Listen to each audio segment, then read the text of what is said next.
أعوذ بالله من الشيطان الرجيم.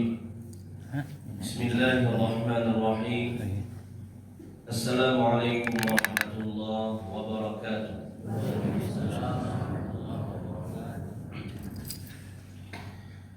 الحمد لله رب العالمين والعاقبة للمتقين ولا عدوان إلا على الظالمين. أشهد أن لا إله إلا الله وحده لا شريك له وأشهد أن محمدا عبده ورسوله صلى الله عليه وسلم المبعوث رحمة للعالمين الذي لا نبي بعده. اللهم فصل وسلم وبارك وأنعم على هذا النبي الكريم وعلى آله وصحبه ومن سار على نهجه واستنى بسنته إلى يوم الدين. أما بعد، kaum muslimin wal muslimat, hadirin wal hadirat, Bapak Ibu jamaah Masjid Surau Darul Jannah yang semoga senantiasa dirahmati dan dimuliakan oleh Allah Subhanahu wa taala. Puji syukur kepada Allah Azza wa Jalla. Allah Subhanahu wa taala senantiasa memberikan kepada kita berbagai macam nikmat dan karunia, sehingga pada subuh ini kita berkumpul di rumah Allah Subhanahu wa taala untuk melaksanakan ibadah dan ketaatan kepada-Nya serta menghadiri majelis ilmu, mempelajari Al-Qur'anul Karim. Kemudian salawat dan salam kita mohonkan kepada Allah agar disampaikan kepada Nabi kita Muhammad sallallahu alaihi wasallam. Allahumma shalli ala Muhammadin wa ala ali Muhammad. Semoga salawat dan salam juga tercurah kepada keluarga beliau, istri-istri beliau, kepada para sahabat dan orang-orang yang mengikuti beliau dengan benar hingga hari kiamat. Bapak Ibu dirahmati Allah Subhanahu wa taala, kembali kita melanjutkan kajian tafsir Al-Quran. Pada pertemuan sebelumnya kita membahas tafsir surah Al-Baqarah ayat 127 sampai 129. Insyaallah ta'ala pada subuh ini kita lanjutkan dengan ayat berikutnya, yaitu ayat 130 sampai 133. Al-Baqarah 130 sampai 133. Bapak Ibu dirahmati Allah Subhanahu wa taala, di ayat 130 Allah Subhanahu wa taala berfirman, "Wa man yarghabu 'an millati Ibrahim illa man safiha nafsahu وَلَقَدِ اصْطَفَيْنَاهُ فِي الدُّنْيَا وَإِنَّهُ فِي الْآخِرَةِ لَمِنَ الصَّالِحِينَ." Dan siapa saja yang membenci agama Ibrahim, kecuali orang-orang yang memperbodoh dirinya sendiri. Dan sungguh kami telah memilih Ibrahim di dunia ini, dan juga sesungguhnya di akhirat dia termasuk orang-orang yang saleh. Amin. Siapakah orang-orang yang membenci Nabi Ibrahim alaihissalam? Maka para ulama tafsir berbeda pendapat dalam masalah ini. Namun pendapat yang lebih kuat adalah mereka orang-orang musyrik jahiliyah. Mengapa mereka disebut sebagai orang yang membenci Nabi Ibrahim alaihissalam? Karena mereka mengaku mengikuti millah Ibrahim. Mereka mengaku mengikuti agama Nabi Ibrahim alaihissalam, namun perbuatan mereka tidak sesuai dengan pengakuannya. Ya, orang-orang musyrik jahiliyah di zaman Rasulullah sallallahu alaihi wasallam, mereka mengaku sebagai pengikut agama Ibrahim. Ya, namun perbuatannya jauh dari perbuatan Nabi Ibrahim alaihissalam. Nabi Ibrahim seorang yang bertauhid, hanya menyembah beribadah kepada Allah. Tapi orang musyrik jahiliyah mereka menyembah berhala, mereka menyembah patung, mereka menyembah kuburan, mereka menyembah pohon-pohon keramat. Apakah sesuai dengan perbuatan Ibrahim? Tentunya tidak sesuai. Nabi Ibrahim alaihissalam adalah kata Allah Subhanahu wa taala, la halimun awwahum munib. Ibrahim itu seorang yang lembut, pengasih, penyayang. Sedangkan orang-orang jahiliyah mereka suka berperang, mereka suka membunuh, mereka berlaku zalim, yang kuat menindas yang lemah. Bahkan ketika lahir anak-anak perempuan mereka langsung menguburnya hidup-hidup. Apakah sama perbuatan mereka dengan Nabi Ibrahim alaihissalam? Jawabannya tidak. Nabi Ibrahim alaihissalam mengajarkan manasik-manasik haji dan umrah dengan tata cara yang Allah ajarkan. Namun apa yang dikerjakan oleh orang jahiliyah? Mereka bertawaf uryanan, mohon maaf, dalam kondisi telanjang. Ya, orang-orang jahiliyah mereka tawaf dalam kondisi telanjang, tidak berpakaian sedikit pun. Ya. Dan mereka sa'i antara bukit Safa dan Marwah. Di setiap bukit Safa dan Marwah ada berhala yang mereka sembah. Apakah sesuai perbuatan mereka dengan Nabi Ibrahim alaihissalam? Jawabannya tidak. Jauh sekali perbuatan mereka dengan Nabi Ibrahim alaihissalam. Mereka orang-orang jahiliyah yang mengaku mengikuti millah Ibrahim, namun perbuatan mereka tidak sesuai dengan perbuatan Nabi Ibrahim alaihissalam. Mereka disebut oleh Allah sebagai orang yang membenci agama Ibrahim. Wa may yarghabu 'an millati Ibrahim illa man safiha nafsah. Tidaklah seseorang itu membenci agama Ibrahim kecuali mereka orang-orang yang bodoh. Maksudnya bagaimana? Banyak orang yang mengaku tapi perbuatannya tidak sesuai dengan pengakuannya. Banyak orang mengaku mengikuti Al-Quran dan Sunnah, ya, tapi perbuatannya tidak sesuai dengan Al-Quran dan Sunnah. Banyak yang mengaku mengikuti Nabi Muhammad SAW, mengikuti Ahlus Sunnah wal Jamaah, mengikuti Salafus Saleh, namun perbuatannya jauh dari apa yang telah mereka ajarkan. Siapa yang perbuatannya tidak sesuai dengan pengakuannya, maka dia sama dengan membenci apa yang dia akui. Seperti perbuatan orang jahiliyah ini. Oh, saya pengikut Ibrahim, saya pengikut Ismail, tapi perbuatannya jauh dengan apa yang diajarkan oleh Ibrahim dan Ismail, maka mereka adalah pembenci Ibrahim dan Ismail. Begitupun ya, aplikasi di zaman sekarang banyak yang mengaku Muslim, banyak yang mengaku beriman pada Allah, beriman pada Rasulullah SAW, mengucapkan 2 kalimat syahadat, tapi perbuatannya jauh daripada yang Allah dan Rasulnya ajarkan. Maka pengakuannya tidak berguna. Sama dia dalam membenci Allah dan Rasulnya. Ya, jangan sampai kita hanya mengaku-ngaku saja, tapi wujudkanlah Islam kita dengan betul-betul mengamalkannya dengan sebaik-baiknya.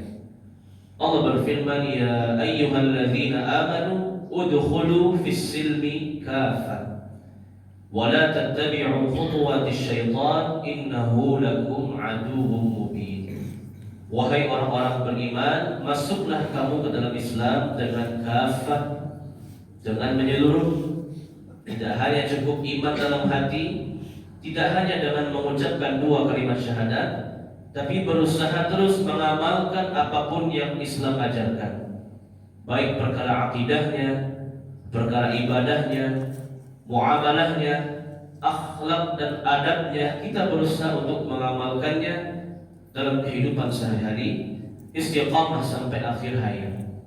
Ini yang paling penting. Tidak cukup dengan ungkapan atau pengakuan saja, tapi harus diwujudkan dengan amal yang sebaik-baiknya. Allah mencela orang-orang jahiliyah. Kenapa? Mereka pengakuannya tidak sesuai dengan perbuatannya, sama dengan orang yang membencinya. Wa may yarghabu 'an millati Ibrahim illa man safiha nafsah. Mereka pembenci Ibrahim adalah orang-orang yang bodoh, yaitu orang-orang jahiliyah. Wa laqad istafainahu fid dunya. Dan sungguh kami telah memilih Ibrahim di dunia. Allah menjadikan kisah perjalanan hidup Nabi Ibrahim alaihissalam sebagai uswatun hasanah, sebagai suri tauladan yang patut kita tiru, yang patut kita contoh. Di dalam Al-Quran, kalimat uswatun hasanah itu hanya untuk dua nabi. Nabi yang pertama adalah Nabi kita, Nabi Muhammad SAW, yang Allah firmankan dalam surah Al-Ahzab, laqad kana lakum fi rasulillahi uswatun hasanah. Sungguh terdapat pada diri Rasulullah suri tauladan yang baik.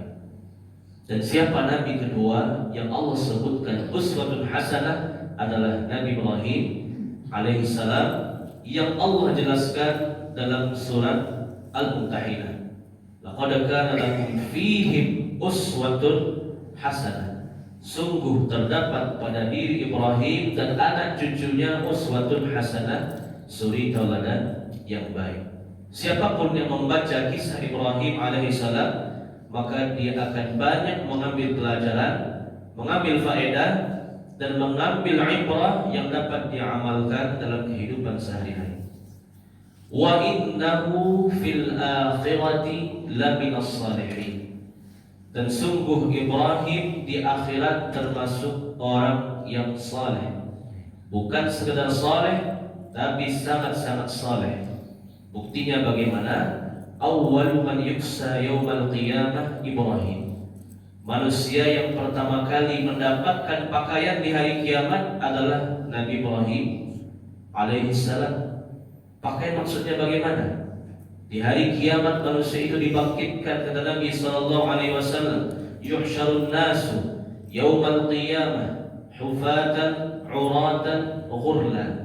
Manusia dibangkitkan di hari kiamat dalam kondisi hufatan, tidak beralas kaki, uratan, tidak berpakaian, ghurla, dalam kondisi belum disunat atau belum dikhitan. Rata semuanya, semua manusia dibangkitkan di hari kiamat tidak berpakaian, termasuk para nabi, termasuk para rasul. Siapa yang pertama kali Allah berikan pakaian di hari kiamat adalah Nabi Ibrahim alaihissalam. Awwalu man yuksa yaumal qiyamah Ibrahim. Manusia yang pertama kali Allah berikan pakaian di hari kiamat adalah Nabi Ibrahim. Menunjukkan betapa tingginya kedudukan dan manzilah Nabi Ibrahim alaihissalam di hadapan Allah Subhanahu wa taala. Di dunia Allah jadikan beliau sebagai suri tauladan, di akhirat Allah muliakan beliau menjadi manusia yang pertama kali mendapatkan pakaian, sebelum manusia-manusia yang lainnya diberikan pakaian oleh Allah Subhanahu wa taala. Berikutnya ayat 131, Allah berfirman, "Idz qala lahu rabbuhu aslim qala aslamtu li rabbil alamin." Ingatlah ketika Allah berfirman kepada Ibrahim, berserah dirilah. Maka Ibrahim menjawab, aku berserah diri kepada Allah Rabbul Alamin. Ini sebabnya kenapa Nabi Ibrahim alaihissalam dijadikan suri tauladan dan sangat dicintai oleh Allah di hari kiamat. Kenapa? Karena Ibrahim sangat bersegera dalam mematuhi perintah Allah. Ibrahim ketika mendapatkan perintah Allah tidak bertanya-tanya, tidak menunda-nunda. Aslim, kata Allah, berislamlah, berserah dirilah kepada Allah. Maka Ibrahim penuh melaksanakannya. Aslamtu li rabbil alamin. Aku berserah diri kepada Allah, Tuhan semesta alam. Ibaratkan di tentara, komandan memerintahkan kepada bawahannya, laksanakan, maka dia akan melaksanakannya. Begitu juga dengan Ibrahim. Apapun yang Allah perintahkan, aslim, berserah dirilah, laksanakanlah apa yang kuperintahkan. Ibrahim langsung menjawabnya, aslamtu lirabbil alamin. Aku langsung berserah diri kepada Allah Rabbul Alamin. Siapa yang bersegera dalam menyambut panggilan Allah, maka Allah akan semakin mencintainya. Amin. Siapa yang lambat-lambat, maka Allah pun juga akan mengakhirkannya. Siapa yang bersegera menuju Allah, maka Allah pun akan bersegera menuju kepadanya. Dan siapa yang lambat menuju Allah, maka Allah pun akan lambat meresponnya. Wasari'u ila maghfiratin min rabbikum wa jannatin 'arduha as-samawati wal ardu u'iddat lil muttaqin. Wasari'u, bersegera. Tidak hanya melakukan, tapi berusaha melakukannya secepat mungkin. Apa yang Allah perintahkan, dia berusaha melakukannya dengan sesegera mungkin. Wasari'u ila maghfiratin min rabbikum, bersegeralah kalian untuk menggapai ampunan Tuhanmu. Wa jannatin 'arduha as-samawati wal ardh, dan bersegeralah untuk meraih surga Allah yang seluas langit dan bumi. U'iddat lil muttaqin, disediakan bagi orang-orang yang bertakwa. Sabiqu ila maghfiratin min rabbikum wa jannatin 'arduha ka'ardis samai wal ardh. Dalam surah Al-Hadid Allah mengatakan sabiqu, berlomba-lomba. Kalau berlomba pasti siapa yang paling cepat, dia yang juara. Ibaratkan lomba berlari atau lomba MotoGP atau F1, yang juara itu yang paling duluan sampai di garis finish. Sabiqu wasari'u, bersegera, berlomba-lomba untuk meraih ampunan Allah dan surga yang dipersiapkan bagi orang-orang yang beriman dan bertakwa. Begitu Ibrahim alaihissalam bersegera dalam melaksanakan seluruh perintah Allah Subhanahu wa taala tanpa menunda-nundanya. Dan juga Allah mengatakan dalam surah Adz-Dzariyat, "Fafirru ilallah." Larilah kalian kepada Allah. Ini luar biasa. Kita menuju Allah dengan berlari. Adapun dalam perkara dunia Allah sebutkan famshu, berjalan. Tapi untuk menuju Allah, fafirru, berlari. Segera menuju Allah Subhanahu wa taala. Dalam hadis qudsi Rasulullah sallallahu alaihi wasallam bersabda bahwasanya Allah taala berfirman, "Ana 'inda dhanni 'abdi bi wa ana ma'ahu idza dzakarani."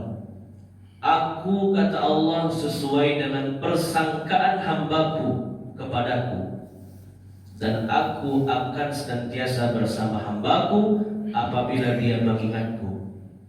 Siapa saja, kata Allah, yang mendekat kepadaku dengan satu jengkal, maka aku akan mendekat kepadanya dengan satu hasta. Siapa saja yang mendekat kepadaku dengan satu hasta, maka aku akan mendekat kepadanya dengan satu depan.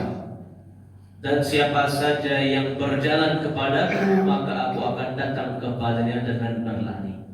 Itu janji dari Allah Subhanahu wa taala. Siapa yang cepat menuju Allah, Allah pun akan cepat juga membantunya. Dan siapa yang menunda-nunda dalam mendekatkan diri kepada Allah Subhanahu wa taala, maka Allah pun juga akan mengakhirkannya. Meskipun Allah akan bantu, tapi di bagian akhir nanti dulu.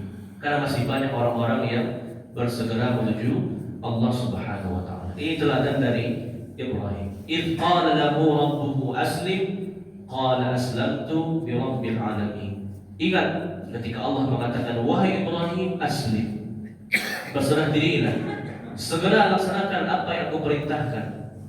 Ibrahim mengatakan, aslamtu li rabbil alamin. Aku pun juga berserah diri kepada Allah Subhanahu wa taala. Siapa yang cepat kepada Allah, maka Allah pun juga akan cepat kepadanya. Bapak Ibu rahmati Allah azza wa jalla. Berikutnya ayat 132. Allah azza wa jalla berfirman, "Wa wassa biha Ibrahimu banihi wa Ya'qub." Dan Ibrahim mewasiatkan hal tersebut, yaitu Islam, kepada anak-anaknya. Dan juga Ya'qub mewasiatkan Islam kepada anak-anaknya. Ya baniya, inna Allah astafa lakumud din fala tamutunna illa wa antum muslimun. Apa yang diucapkan oleh Ibrahim dan Yakub kepada anak-anaknya, sesungguhnya wahai anak-anakku, Allah telah memilihkan untukmu agama, yaitu Islam. Maka janganlah kamu mati kecuali juga sebagai Muslim. Ini juga tauladan dari Ibrahim alaihissalam dan juga diamalkan oleh Nabi Yakub alaihissalam, yaitu apa? Mengajarkan Islam kepada anak-anak, mengajarkan Islam kepada anak cucu keturunan kita. Kita sebagai orang tua terkadang hanya memperhatikan sisi-sisi dunia, karir dari anak-anak kita, namun lupa mengingatkan anak-anak kita untuk mengamalkan Islam. Nabi Ibrahim siapa anaknya? Ismail dan Ishak. Ibrahim Nabi, Ismail Nabi, Ishak pun Nabi. Tapi Ibrahim tetap mengajarkan Islam kepada anak-anaknya, meskipun anaknya juga seorang Nabi utusan Allah Subhanahu wa Ta'ala. Begitupun Yakub alaihissalam punya 12 orang anak, 2 di antaranya Nabi, Nabi Yusuf dan Nabi Bunyamin. Tetap diajarkan Islam kepada mereka. Ya baniya, innallaha astafa lakumuddin, wahai anak-anakku, Allah telah memilihkan agama untukmu, yaitu Islam, yaitu amalkanlah Islam ini dengan sebaik-baiknya. Fala tamutunna illa wa antum muslimun, jangan engkau mati kecuali juga sebagai muslim. Orang tua itu, kata para ulama, al-madrasatul ula lil aulad. Orang tua, terutama ibu bapak, adalah sekolah pertama bagi anak-anak. Sebelum anak-anak berkecimpung dengan lingkungannya, dengan pertemanannya, dengan masyarakat pergaulannya, maka orang tualah yang akan pertama kali memberikan pengaruh. Kullu mauludin yuladu 'alal fitrah. Setiap anak-anak itu lahir dalam kondisi suci di atas Islam.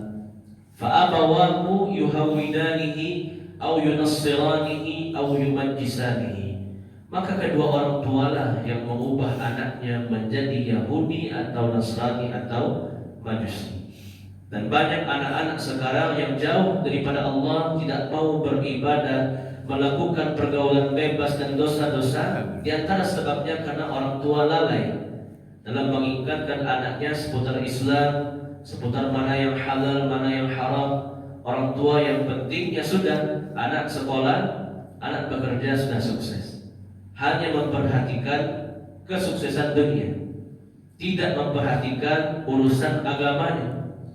Padahal Nabi Shallallahu Alaihi Wasallam terutama dalam masalah salat, muru auladakum bis salat wa hum abna'u 7 sinin. Perintahkan anak-anakmu untuk melaksanakan salat, terutama kalau dia sudah berusia 7 tahun.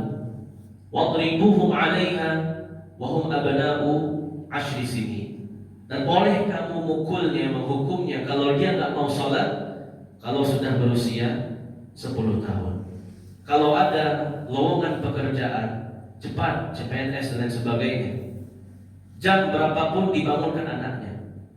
Tapi azan subuh berkumandang, hayya 'alas shalah, hayya 'alal falah, as-salatu khairun minan naum, anaknya tidur dibiarkan saja. Ya, dia lebih penting masalah dunianya daripada masalah akhiratnya.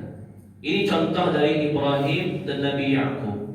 Meskipun anak-anaknya Nabi, ya, tetap diajarkan agama. Innallaha astafa lakumuddin. Wahai anak-anakku, Allah telah memberikanmu nikmat hidayah Islam.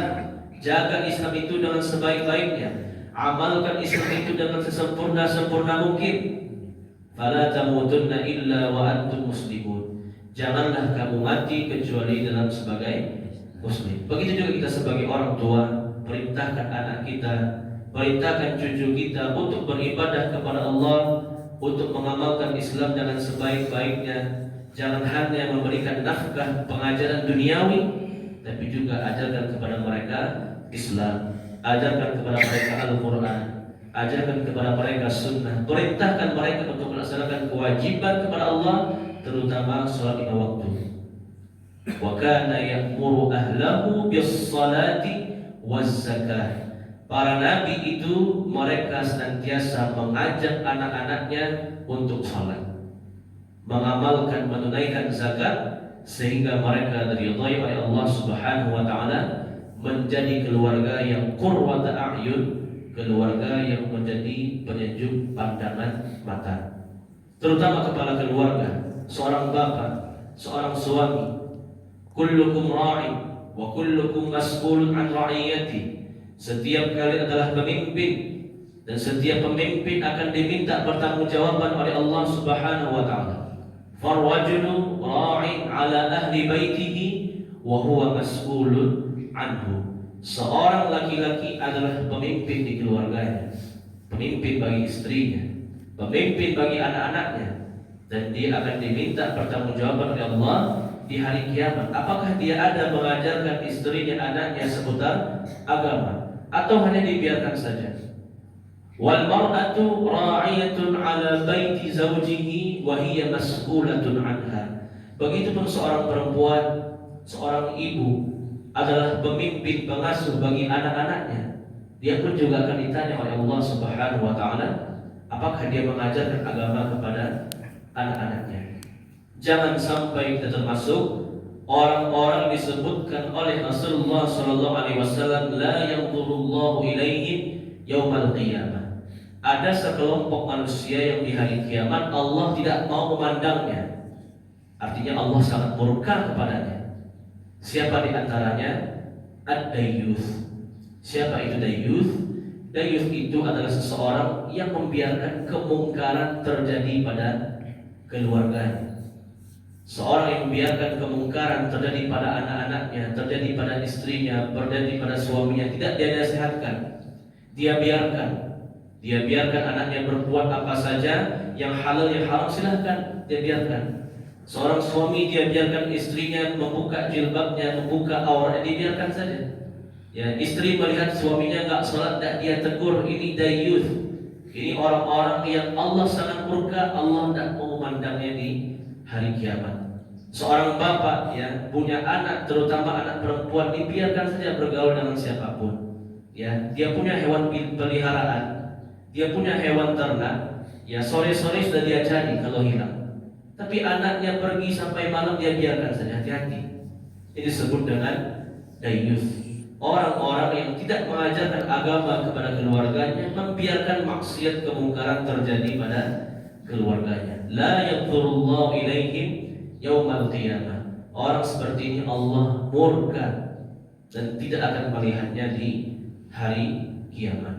Ini teladan dari Nabi Ibrahim alaihissalam yang dapat disebutkan pada subuh ini. Ya, mereka adalah orang-orang yang patuh kepada Allah Subhanahu wa taala dengan bersegera dan juga mengajarkan anak-anaknya seputar Islam, seputar agama. Allah a'lam bishawab. Ini kajian kita pada subuh ini. Silakan kalau ada Bapak Ibu yang bertanya, tafadhol. Silakan.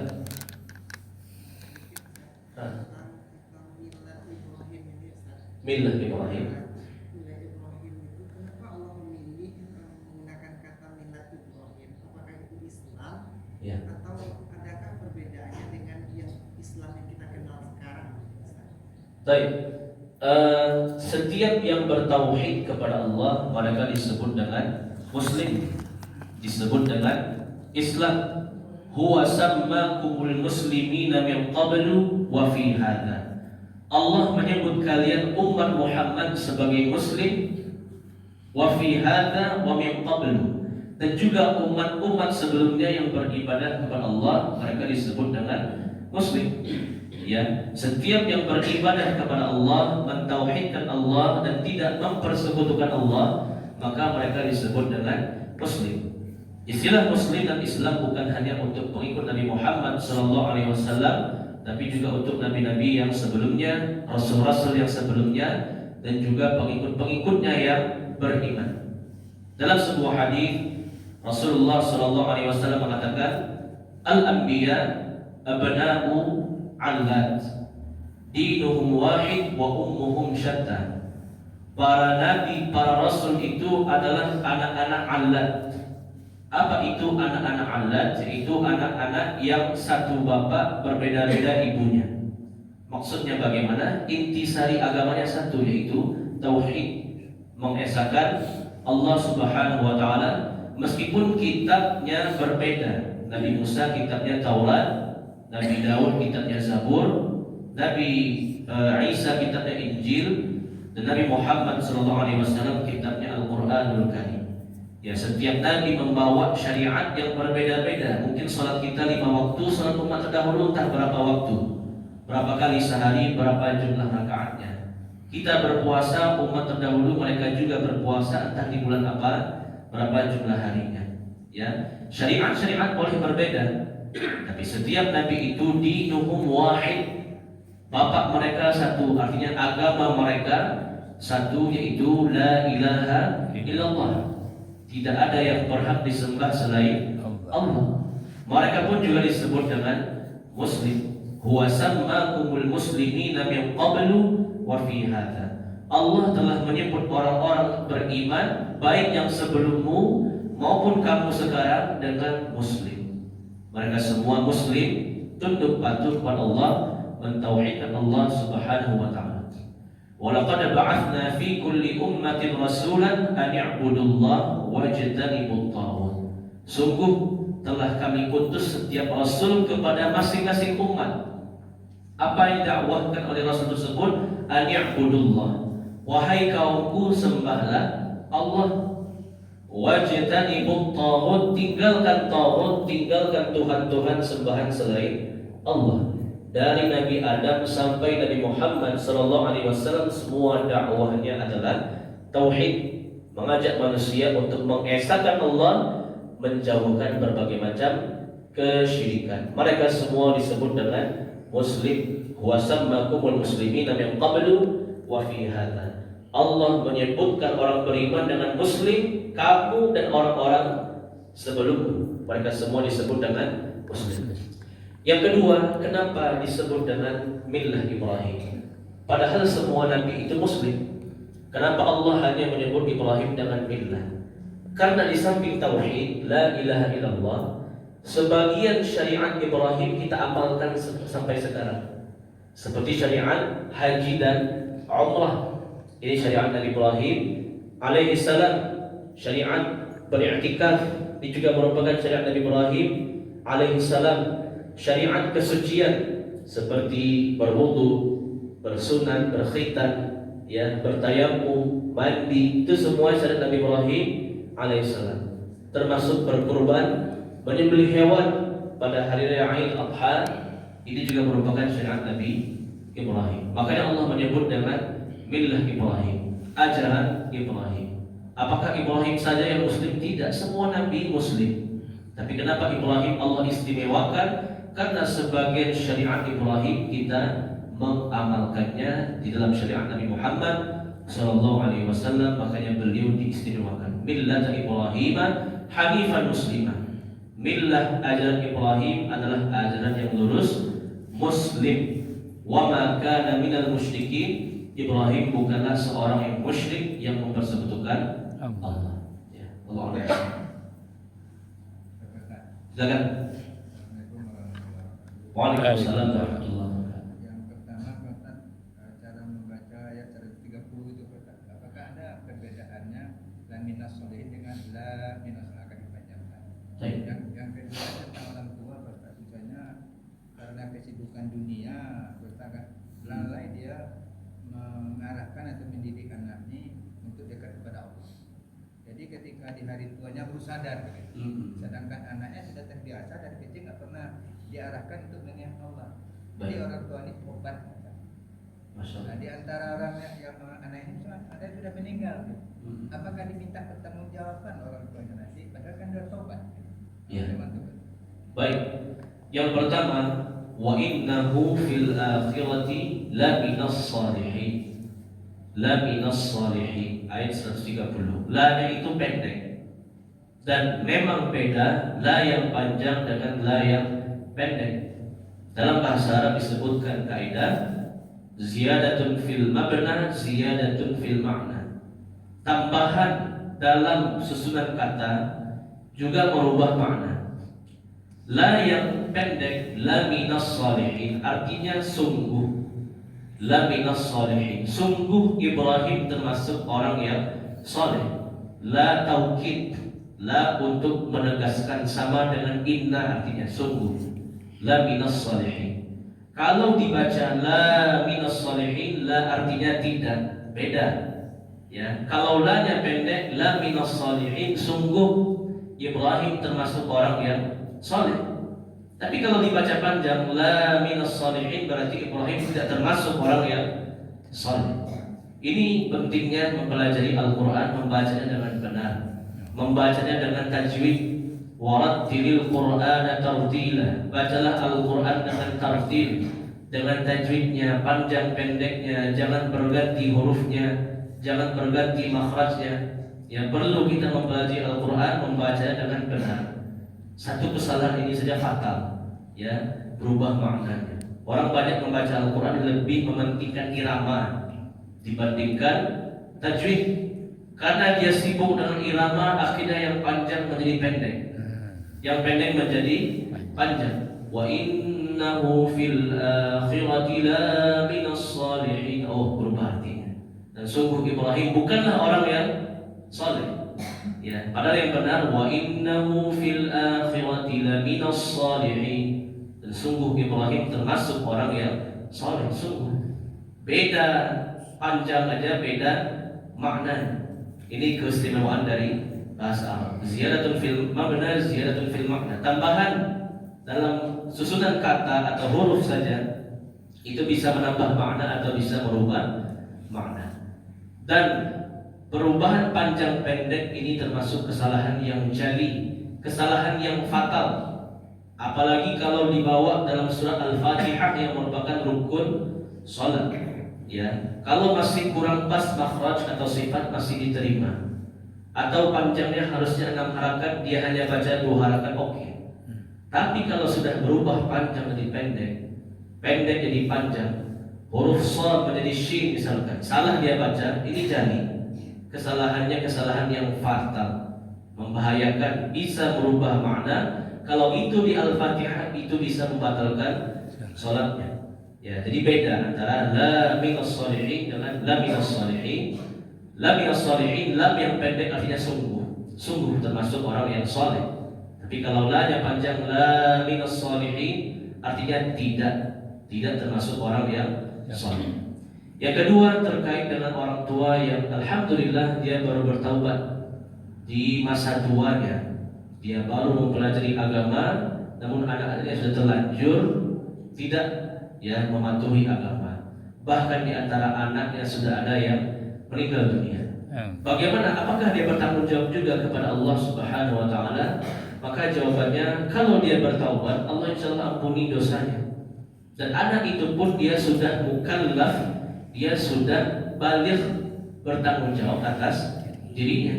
Tentu dia punya kewajiban untuk menuntut ilmu agama untuk dirinya, terlepas orang tuanya mengingatkan atau tidak.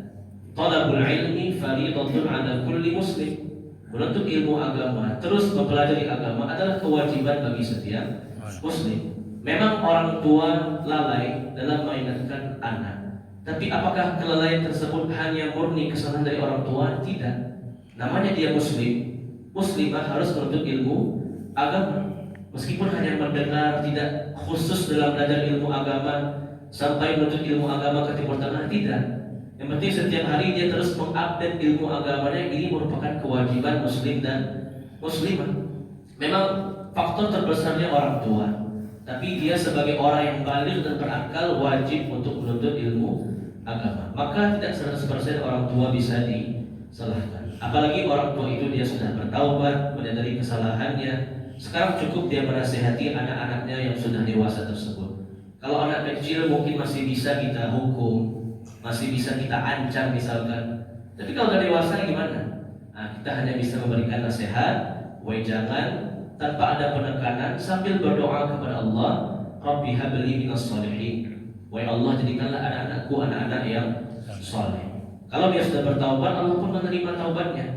At-taibu minadz dzambi kaman la dzamba lahu. Orang yang bertaubat maka seperti orang yang tak punya dosa sama sekali. Amin. Dosanya dihitung dari nol lagi. Ini bagi orang yang betul-betul bertaubat. At-taibu taballahu alaihi. Siapa yang bertaubat maka Allah pun akan menerima taubat. Amin. Ya, Allah a'lam. Ya, Pak, silakan. Waalaikumsalam warahmatullahi wabarakatuh. Jadi yang nggak ada kaitannya tadi ada surat apa itu? Aku sebagaimana prasangka. Iya.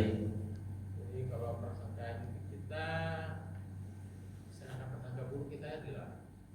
Nah sekarang kaitannya kita ini hanya cuma seorang berprasangka, tapi kalau kita berprasangka Allah menunjukkan ini.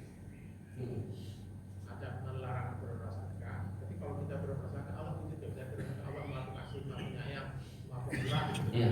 Wah, murah Allah diwujudkan sama Allah. Gimana realisasi itu? Iya, ada inda dhanni 'abdi bi wa ana ma'ahu idza dzakarani. Dalam hadis qudsi tadi Allah mengatakan, aku senantiasa dengan persangkaan hamba.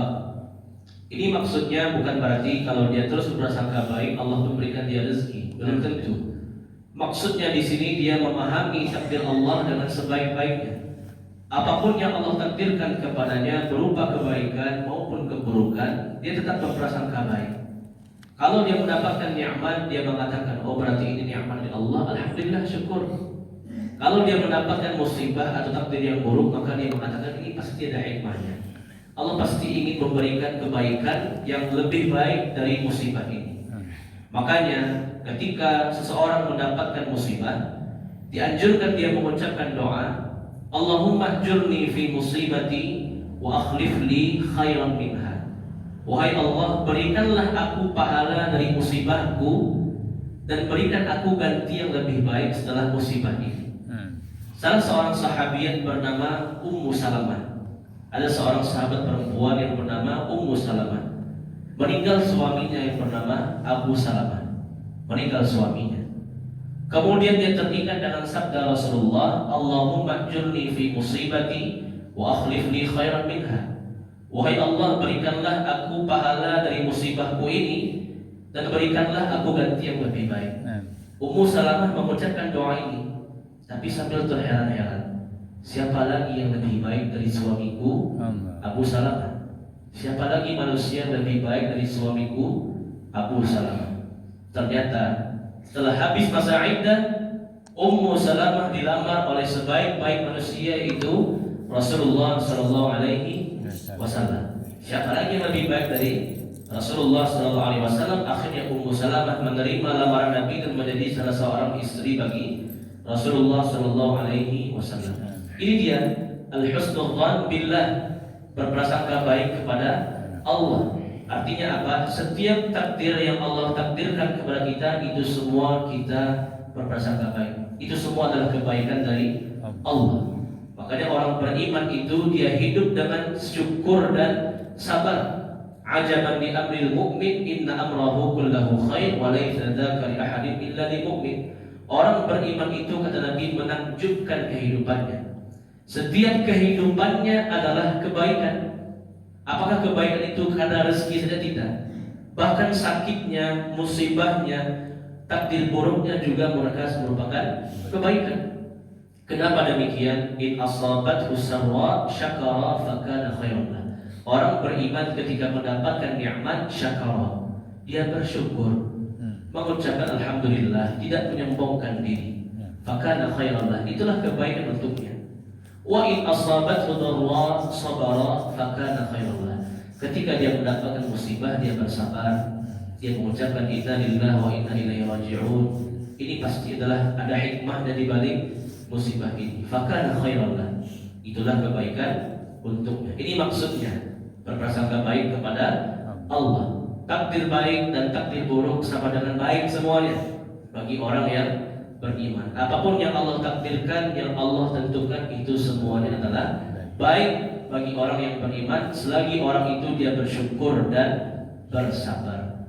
Dan juga amalkan doa tadi. Kalau kita mendapatkan musibah, meskipun kita tidak hafal bahasa Arabnya, wahai Allah, berikan aku pahala dari musibahku, berikanlah ganti yang lebih baik. Allah pasti akan memberikan ganti yang lebih baik berlipur lara bagi musibah yang kita derita.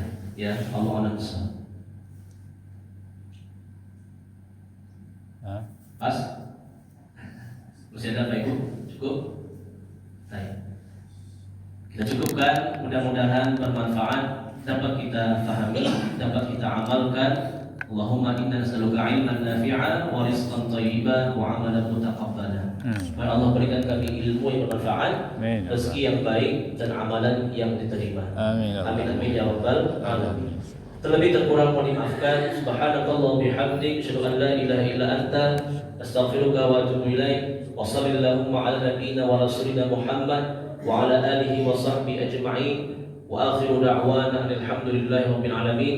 Billahi taufiq wal hidayah. Assalamualaikum warahmatullahi wabarakatuh. Waalaikumsalam warahmatullahi wabarakatuh. Tadi ceramah Pak Ustadz Sultan LC, surat Al-Baqarah ayat 130 sampai 133. Assalamualaikum warahmatullahi wabarakatuh.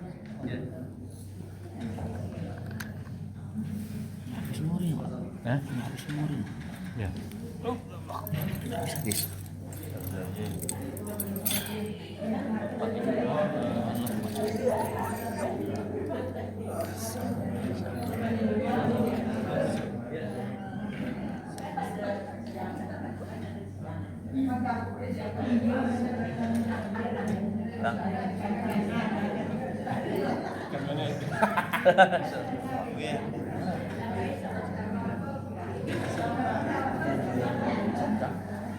Akbar. Apa